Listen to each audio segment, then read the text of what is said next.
Hey, welcome back. Let's continue our climb.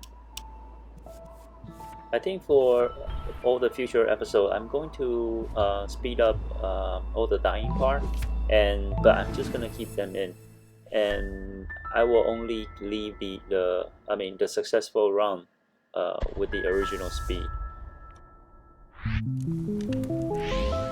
I don't think I can remember the last time I got so mad at a game. There were so many times that I was literally jumping up and down and curse out loud because I was so pissed. And I think that's what makes this game so good, because even though you were so pissed, but you still want to come back and continue play some more. I originally thought that this was just another platformer, but I got the game anyway because of the excellent review that I got from Steam. And yeah, boy, they are correct, because the more you get into it, you definitely gonna see that why this game received the kind of review it has. So that being said, without further ado, let the dying begins. So like I said before, it was really non-stop cursing when I was doing these jumps, but then the more I look at it now, if I were to play this game again, I can definitely do much better than how I did in the video.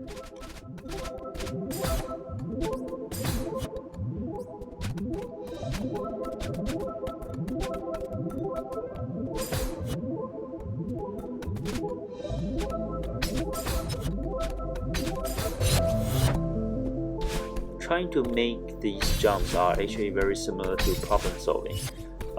You're gonna keep trying and then keep failing, and you are going to see a solution that can work for you.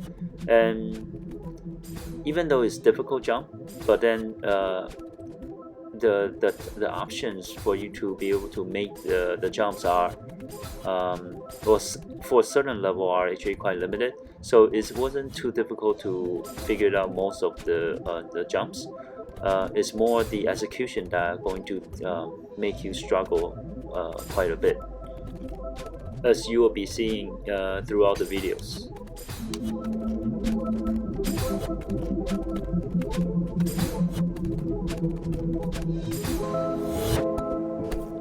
I think the level design is they did it extremely well. Basically, they allow you to fail, but then they don't ask you to basically repeat a whole bunch jumps all together. They cut it in sessions, so it doesn't frustrate you to the point that you just simply quit. So because every room are kind of like a module, right? So you complete this module and then you move on to another. So it makes you feel like you are progressing, and then even though you keep failing, but you are progressing. So I think that's what this game does extremely well. The reflection that we just saw, that's a very critical part of the whole story. Eventually you're gonna see how the character develops, and you will see the tale between the character and that shadow. Another component that will make the player want to come back to this game is the game mechanic, and also the level design. Every chapter is very different because they introduce different components to the game, and the way that a player has to make the jump has to change based on different type of stuff that are happening in that particular chapter. As you can see, I'm only going to fast forward if I fail that particular room repeatedly, because sometimes you do. There are some rooms that are simply easy, that you don't really die that often, but you could still be careless. So that's why I'm going to. I'm just gonna keep the original speed for those rooms. And now looking back, there are things that I just didn't figure out at the time.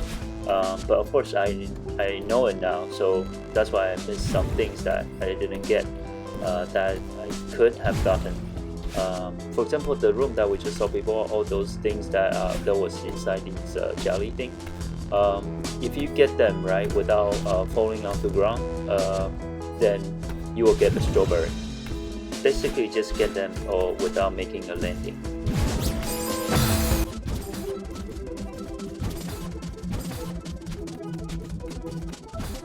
So just to give you a heads up, even though I didn't get the strawberry at this time, but then I did come back and get it.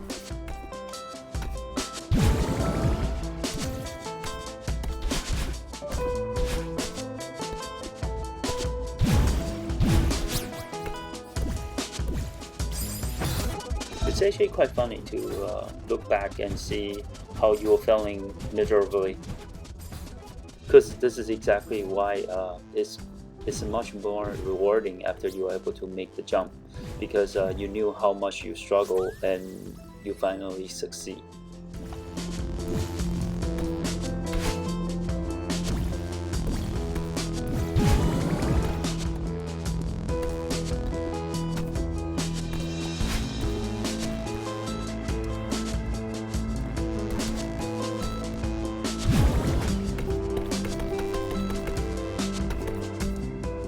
I attempted this area for a few times, and then I realized that it looks like after you finish this area, you will be leaving this this whole session.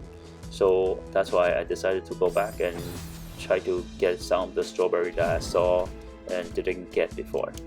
And this is where I got the strawberry that I showed you before, that we failed a couple of times, and because I just realized that I could do certain thing to get that. So this is kind of like when you were trying to solve one puzzle, and all of a sudden you had an idea of how to solve the other. So that's why I mentioned this game has a lot to do with problem solving.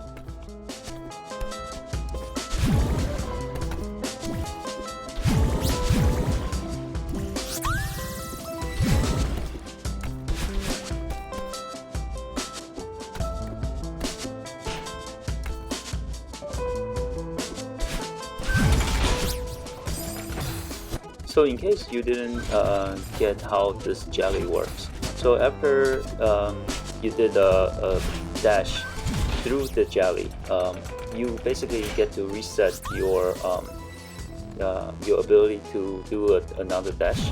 So that's how I can keep on doing dash one after another after you go through the jelly. Another key mechanic to the jelly is that whenever you make a dash, you need to make sure on the other side of the direction that you're going to, you need to have room on the other side.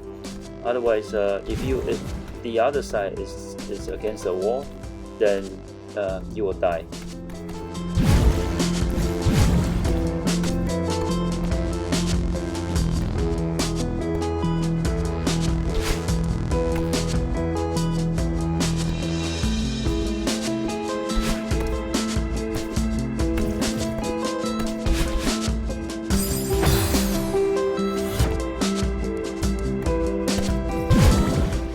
Throughout the game, you can actually see that this game borrows a lot of components from some of the classic.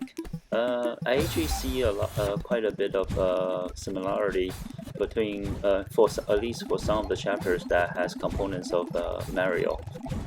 Even though there's similarity, but it feels nothing like a copy, meaning that it's able to basically give it its own flavor, and it's actually executed extremely well.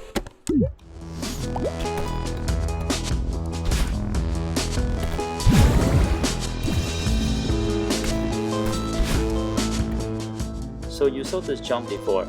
I was actually able to do it in one shot this time, because I knew where I need to land in order to make every single jump. But of course, there are still levels that I wish I never need to play again, because it was just so difficult, and I was just lucky that, well, at the end I had the feeling that I was just lucky that I made the jump because of the sheer difficulty of it.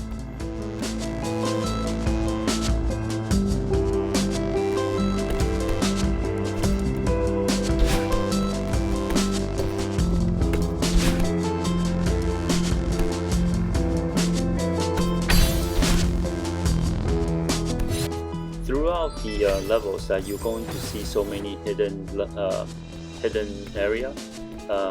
So that's why I was missing so many strawberry, because I didn't even pay attention to some of the level that I was playing, because I was focusing on trying to basically beat the level.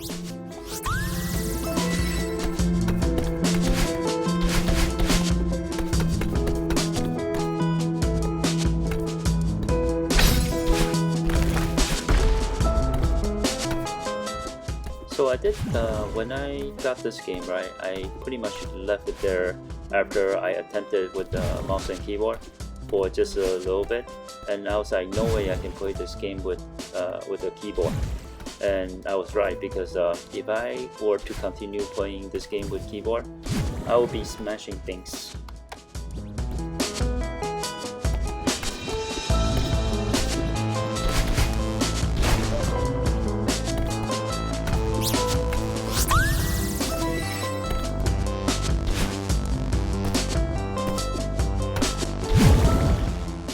I spent some time trying to see if I had missed anything, so I tried to go through every single area that I've been to.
So this is where I was kind of surprised that they were able to get the game to basically push the game to become even harder than it has been so far.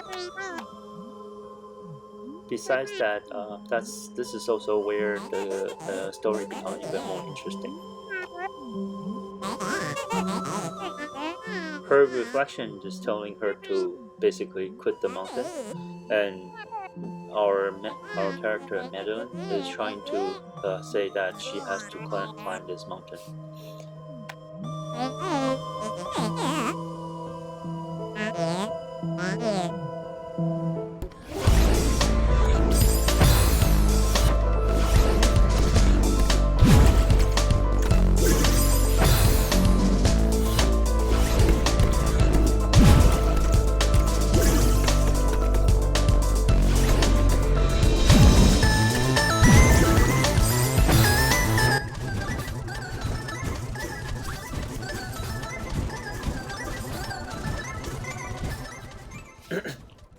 I think it's quite addicting that the feeling of you finally able to figure out how to solve a room.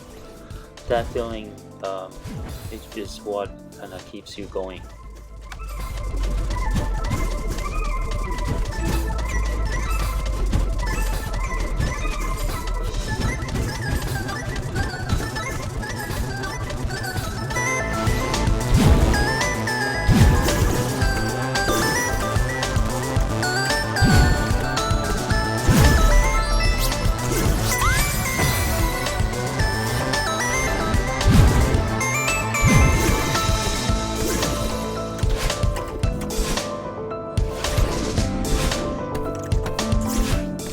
In order to play this game, I had to focus quite a bit because this game really requires a lot of concentration, especially all the jumps, especially in the later chapter.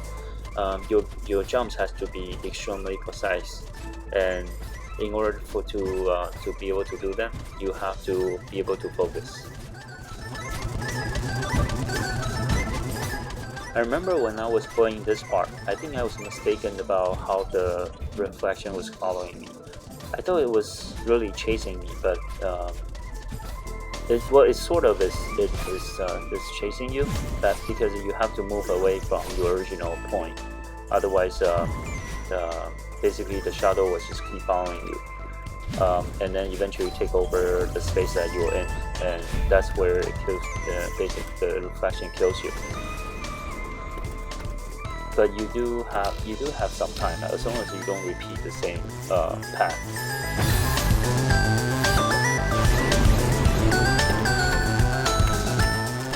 And once I figured that out, this wasn't really my worst chapter, because I actually feel it was okay. This chapter was okay.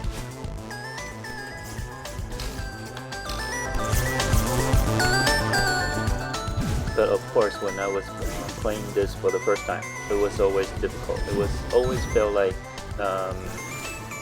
I was gonna maybe run into a level that I simply cannot pass.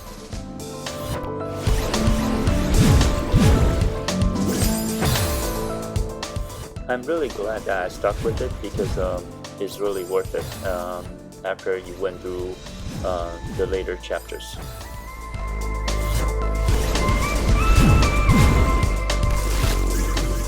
So normally I would at least try to get the strawberry for at least a time or two, or sometimes I would try repeatedly for many times. It all depends on where the location of the strawberry is. Because I mean, I kind of have a general idea of how difficult it is to get those things, because if I do see a solution right away, then I would try to execute it. You will be seeing countless times that I would just keep dying repeatedly, that you will see me try to get certain things. That's because in my mind I feel like I saw a path of how to get that, exactly how to get that item, and I only fell short because I would just simply couldn't execute it in one shot, or in many shots even.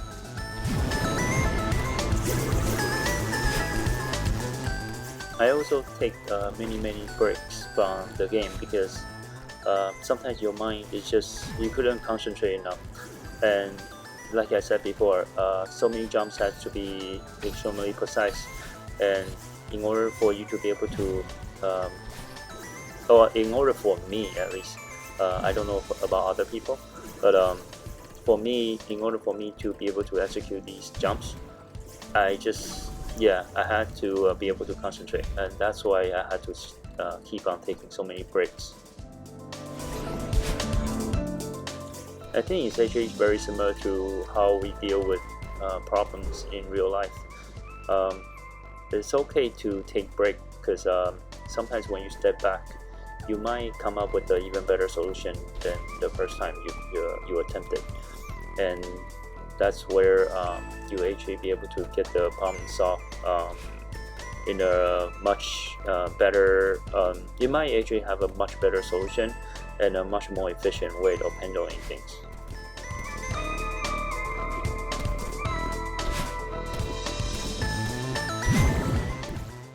I hope you can see how I have improved over time, but I don't know if it's that obvious, but I did feel like I was actually getting better and better at this game, even though the game was just not letting me feel good about myself, because it would just keeps on getting harder and harder. But I felt like if I didn't get better, I wouldn't be able to complete all the jumps that are going to come.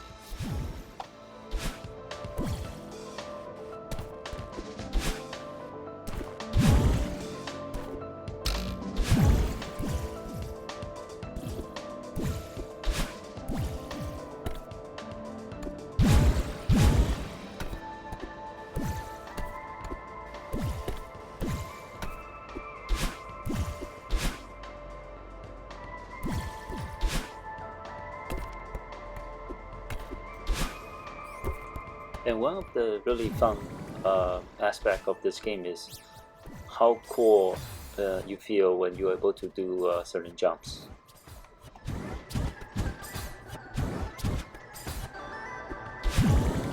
Like for example, this one, you'll see. When I was able to execute that, I felt the solution was, if I don't know why, it gave you that feeling of how elegant the solution was.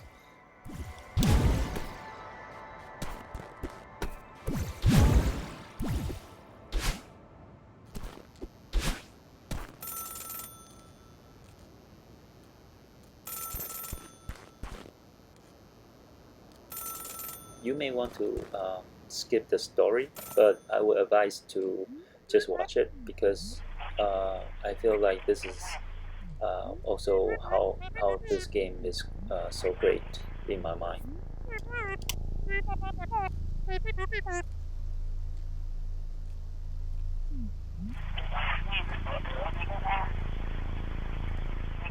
So here, Madeline and the person that she's talking to, it seems that they have a different perception of what's really happening, and I think this is pretty important that you will need to pay attention.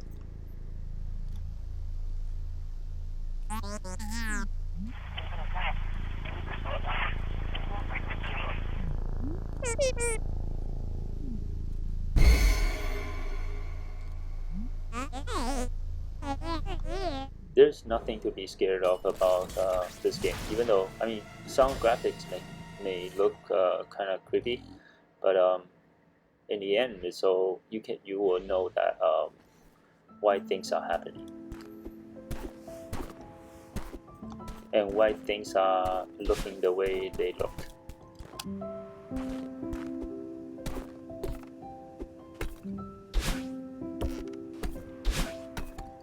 So it looks like what we just went through was just a drain.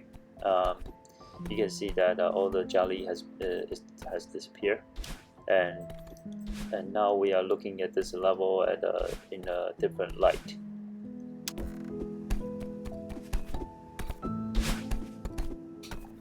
Honestly, I don't know why I decided to jump this way, even though I didn't jump this way. So somehow the level design was kind of just kind of pushing you toward this way. And I know there are things that I didn't get in the game, and this is actually one of them. I still don't know how to get that heart. Yeah, so yeah, I tried for a while and I just couldn't figure out how to get it.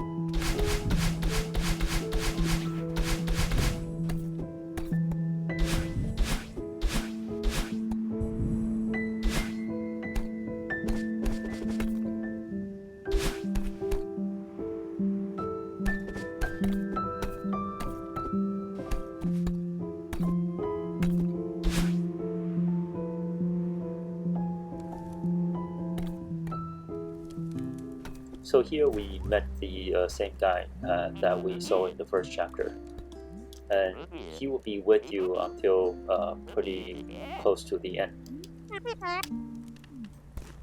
Well, even though you still do climb the mountain by yourself, you're not really climbing with him, but from time to time you'll be seeing him on the trail.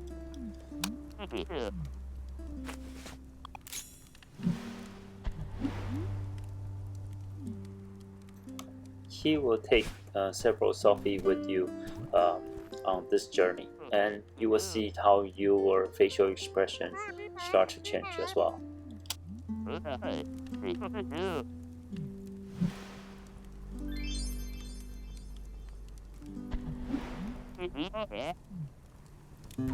So this is actually your second time. Yeah, you'll be seeing this level, because the first time when we went through the level, it had all those jellies in the way, and by seeing the second time, right?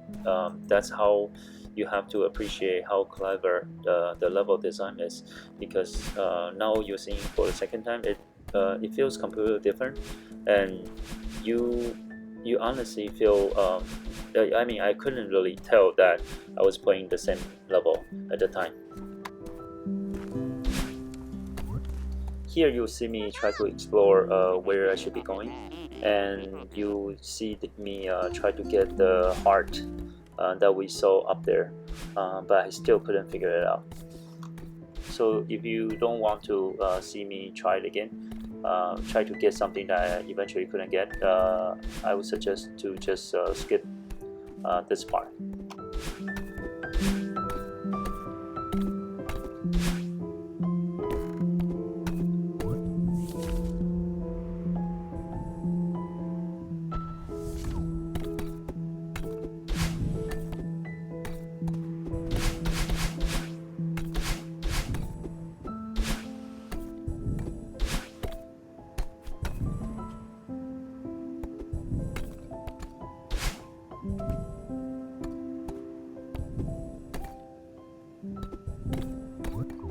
Here is where I started going forward toward the direction that to move the story.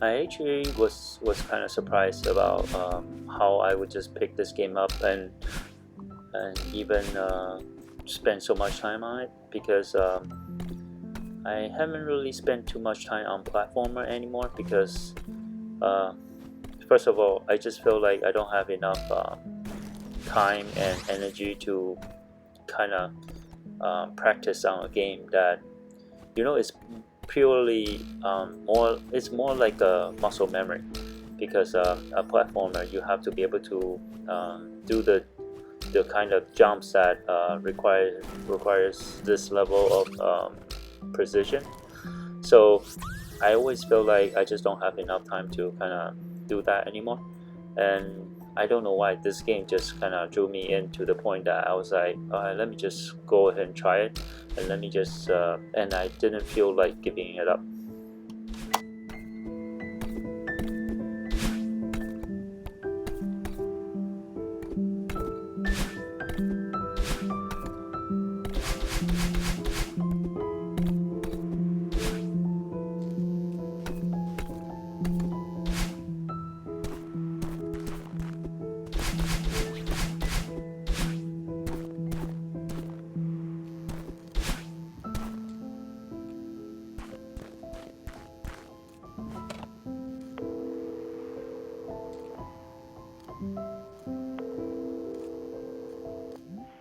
I still don't know who she was talking to.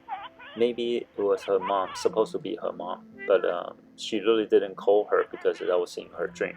So that's why she's saying, "Oh, what a nice surprise," because this is actually the first time she was talking to her mom. So this is the end of chapter 2. If you enjoyed the video and you enjoyed the series so far, please do consider to subscribe.